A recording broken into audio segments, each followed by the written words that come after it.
It's been a great year here in Michigan and nearing the middle of the fall season. I love living amongst the trees, but usually this time of year the trees give something back.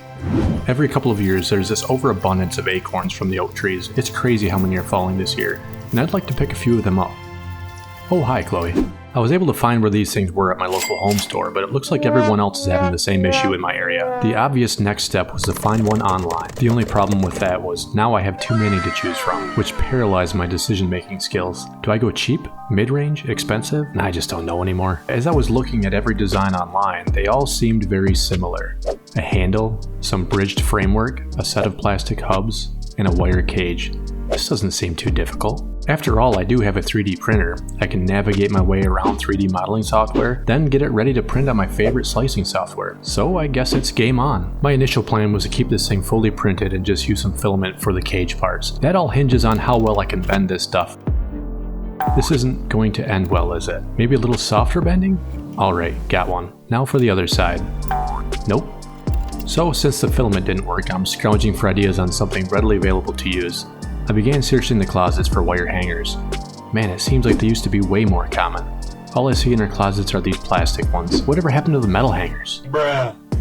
In the whole house I was able to find one. But one is everything I need to get the motivation back and proceed.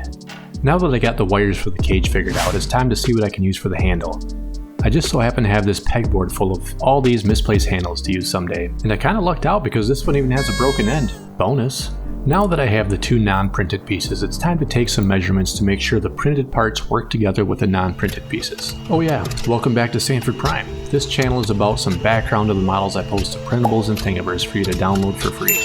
Even if you don't 3D print, hopefully there's some entertainment value in here somewhere too. So let's get into the modeling and see how the design evolves. I decided to start with the hubs that the wire spokes will get inserted into. The wire is just over an 1/8 inch in diameter, and I wanted to cram as many as I could into the hub. You probably see the hex pocketed hole in the hub. It's to insert a hex head shoulder screw into. Okay, so I have the hub and the screw models.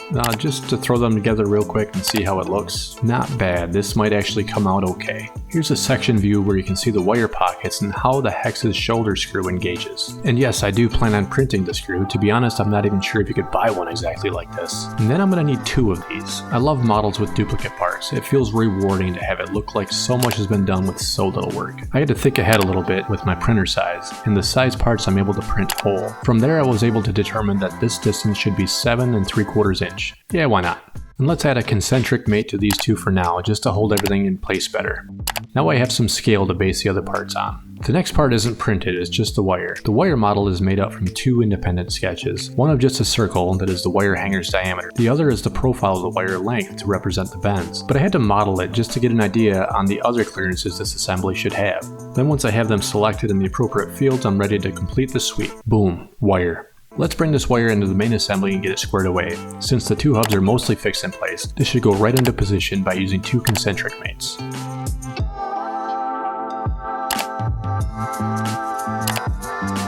Section view again to see the internal details of how the wire engages. It looks like it's going to be a tight fit, but I don't see anything wrong at this point. So to save me from having to add a whole bunch of individual pieces with their own mates, I can use a component pattern. From here I select a circular feature on the axis I want the part to pattern around. Then I pick the parts I want to have more of, patterned around the axis. I need more though, so I can click this up arrow to increase the quantity. Or I can just type in the 36 that I actually need. Then, if I can get all the wire bends perfect, this is what it should look like. I don't know how it's going to turn out with the wire. I've only bent hangers at the capacity of getting socks out from behind the dryer so far. Obviously there's a lot more to the assembly. One kind of important one is the frame that ties everything together. I tried to give the frame support where I felt it needed it, along with some curb appeal. One thing you might notice is the flats on the threads. This is because I plan on printing it laying on its side. I highlighted the side in yellow here. So just to make it easy on myself, the handle I had to use for this one has a broken end. So to hold on to it, I just use a similar method to a taper lock bushing. I'll be using this threaded cap to push on this tapered piece with a slit down its side. As the cap tightens, the tapered piece will be pushed onto the tapered bore, forcing it to squeeze onto whatever's inside, which just happens to be the handle. Let's see the handle pieces together through the section view. Does it make sense now? Okay, well I think that's the last set of pieces. Let's get the frame assembly together around the cage assembly. And this is certainly looking doable now, so I guess it's time to start printing. just to let you know, this isn't my normal time lapse. The body of this is so wide that every time the print head moves to the right side, it triggers my camera at the wrong time. It didn't matter in the long run anyways, because the print ended up lifting in one corner, causing the print to basically fail.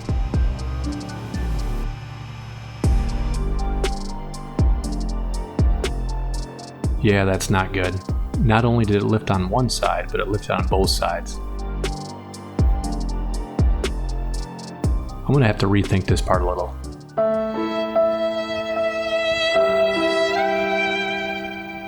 So moving on, just to keep this project going, I switched filament colors and printed out the two hubs. The way these came out put my pride back up to about 80%.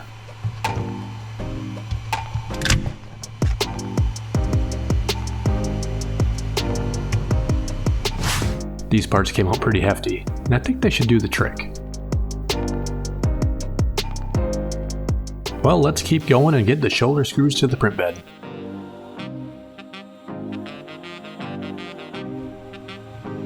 Just so you know, there's no camera tricks and that these threads came out ready to assemble. Let's put one together right from the print bed. No cutaways and no mirrors, they actually work together. And if you're wondering how I was able to pull this off, check out my last video where I give a run through of how to get perfect threads. And since I'm on the subject, be sure to check out the rest of the videos on the channel. You might find something else that interests you. And if it interests you enough, all of the model videos I've posted have links in the descriptions to printables and thingiverse, where I've shared the models for you to download and print for free yourself. And getting back to the task at hand, I want to see if these shoulder screws fit into the hubs. Perfect.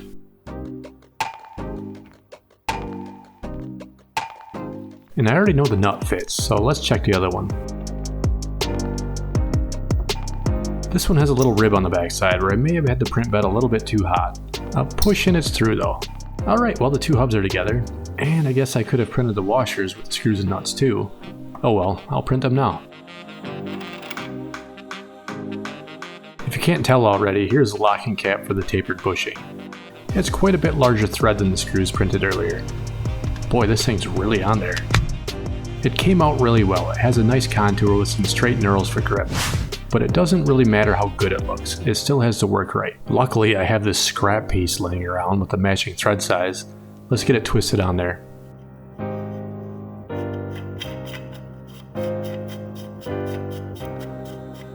Not bad. This is feeling doable at this point. I just wish this part came out better the first time.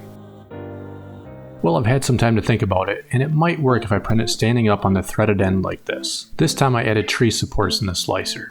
I don't think the model needed tree supports to print appropriately. My thoughts were that the supports would stop this heavier and taller model now from overturning when the bed shuttles. And I guess I did live up to the purpose. Well worth another day and a half of straight printing time.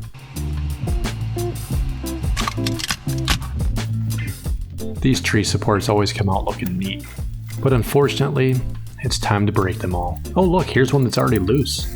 This model came with a free golf tee. Alright, let's get into it and see what's underneath.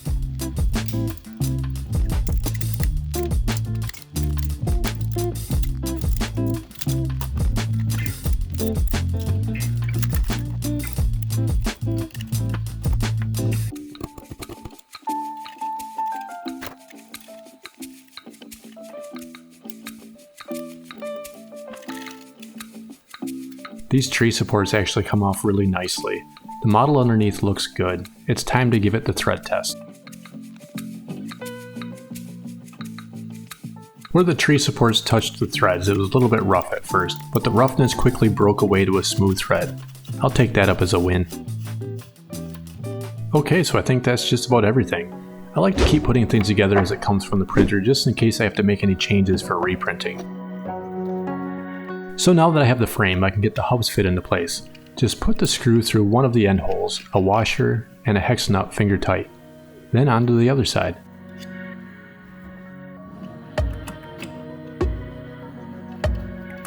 Yeah, I caught that I missed the washer later. For not having bearings, the PLA material on PLA material spins pretty nicely. There's quite a bit of clearance in the holes that allows these pieces to wobble freely at this point. I forgot the tapered bushing. Well, this will be the last print now.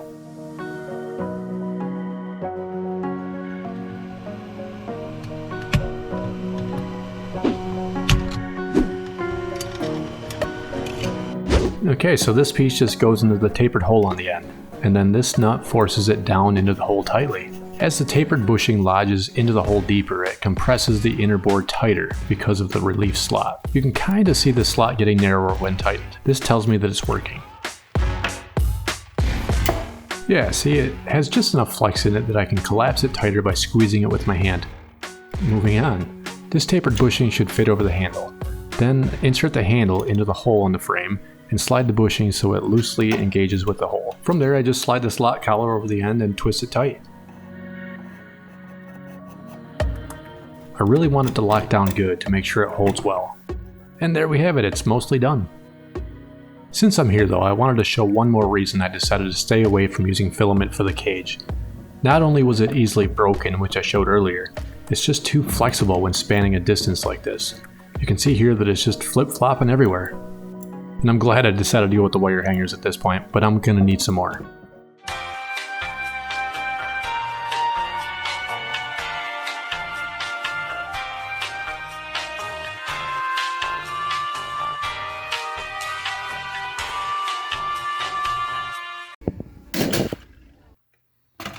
And I just want to take a quick measurement to make sure these measure the same as the random one I had earlier. Yep. Okay, so to make this thing look good when it's all done, I somehow need to get all the hangers bent perfectly. For this, I decided to make a 3D printed piece of tooling. Basically, it's a bending guide. The wire is placed in the groove between the Sanford and prime, then forced by a little hand pressure downward. The radius on the ends should give it a nice form. The legs at the bottom are a dual type of guide, so I guess I lied to you earlier. This is now the last print.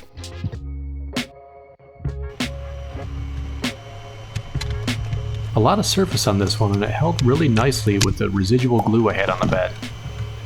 A little bit of free advertisement here. Okay, so here it is, and like I said earlier, the wire just goes into the slot and then just push it into place using the legs as an angle reference for the bend, and the bottom tabs is the cut length. I printed this with a heavier infill than the rest at 30%, and just double checking before I wreck $10 in hangers. Looks like it lines up. So the only question left is how durable it really is, and if it can hold up for what I need it to do.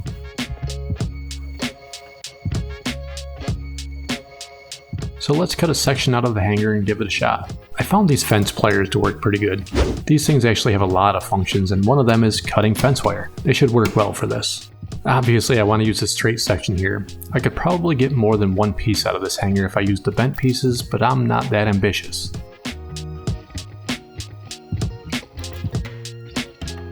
Moment of truth right here.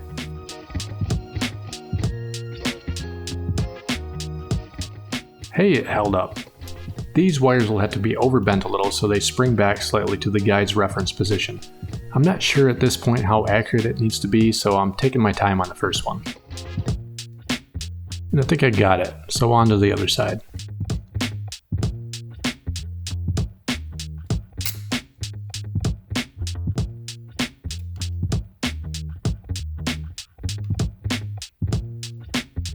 Whoops, overbent it a little. Now I'll just nudge it back a little bit. And just like that, both bends align with the guide feet. The next step is cutting them to length. I'm just going to mark both sides so when cut, the wire will fit behind the bottom tab. Alright, a couple of perfect cuts right on the lines.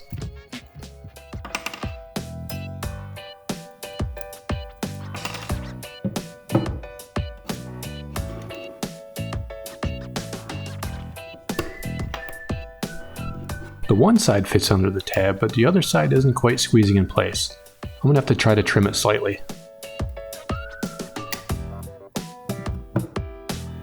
And there we go, perfect bends and perfect cut lengths.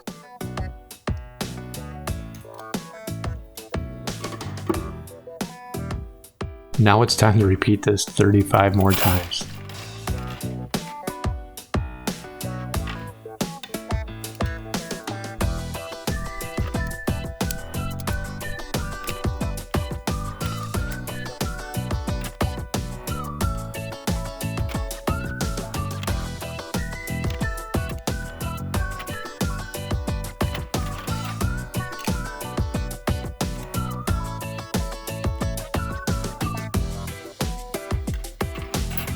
I'm not saying all the bends are perfect, but they all look pretty good for what I'm trying to accomplish. Okay, now that I have all 36 pieces bent, they're still too long to use. I have to cut them to length. And I was marking these at first until I realized a much faster way to go about it. The fence pliers have a bypass shearing cut, meaning that one side travels past the other to perform a shear instead of a cut. When I inserted the wire through the cutters and gripped the wire loosely, there was one side of the cutter that stuck out a little bit. I was able to get that side of the cutters to slide along the wire until it stopped on the length gauge. From there, I was able to make perfect length cuts without marking each wire individually.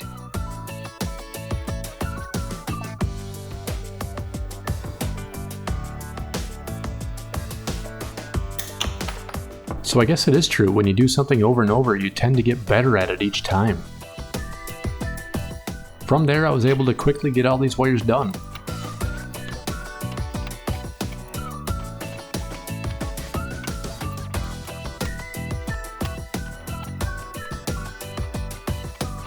Now I just need to find out other projects I can use all these scraps on. Okay, so all 36 pieces are bent and cut to length. It's time to start final assembly.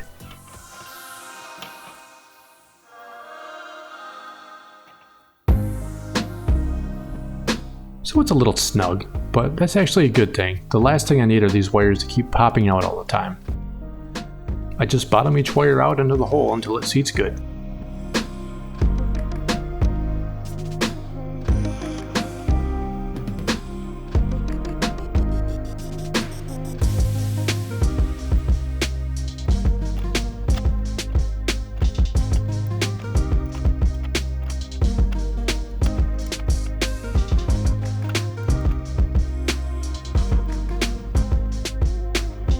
This thing looks pretty cool. I wasn't sure at this point how the actual assembly should go, so I just put all the wires into one hub side, but it left the other side looking like a nightmare. To be honest, I was kind of panicking at this point, wondering how the heck I was going to get this spaghetti mess into the other hub. I started putting them in place off camera and quickly realized I panicked for no reason. All of them went in pretty easy. There was just a bit of flex in the wires, which was just enough to work with. The hardest part was making sure the right wire went into the right hole and they didn't crisscross, which may or may not have happened a few times. Just like that, the cage is done. The wires really stiffen up the assembly when they're put in place. At this point, it was feeling like a smooth sailing project. Until I had to get the shoulder screw back into its hole.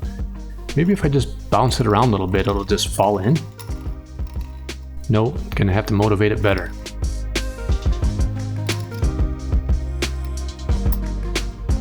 And I suppose I could have taken a wire or two out to make this part easier.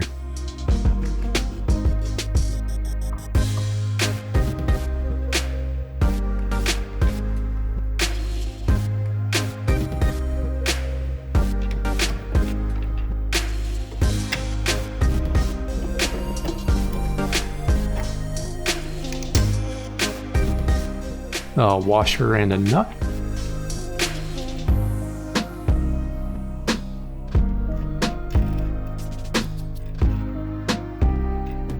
Seems okay so far, so with one screw in I can rotate the other side into place. Once lined up, I can struggle with this screw too.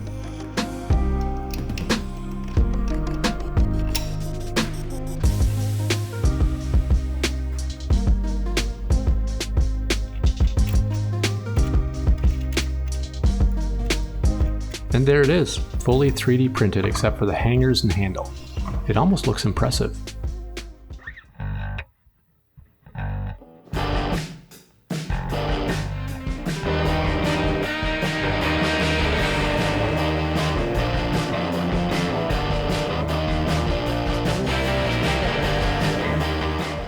The only way to really test this thing is to just try and grab some nuts. Nice, it's like an acorn eraser. The spaces between the wire are spaced just right too. Alright, let's grab a bunch of nuts.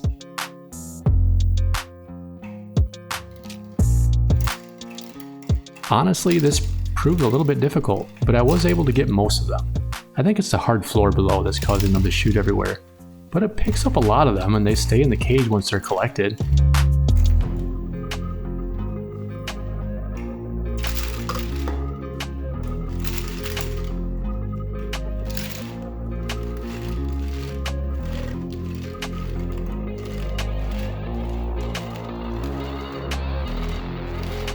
Okay, so getting them out. Just bend open the slot between two of the wires and the nuts just kind of fall out.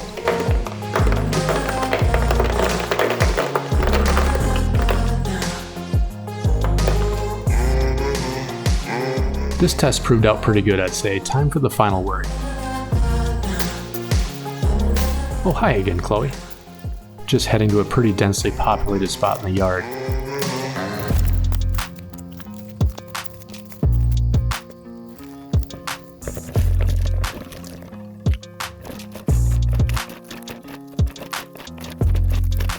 With minimal effort, I was able to get a basket full. The best part about this is that the amount of extra yard debris I picked up was also minimal. Emptying is a breeze too. This thing only grabs the nuts and everything else just either doesn't get picked up or drops back out again.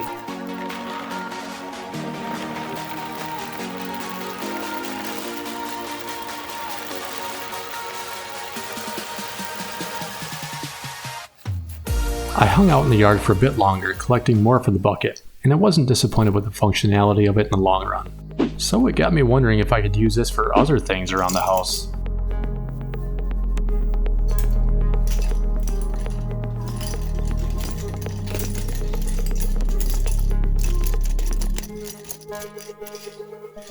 Well, I had to try, right?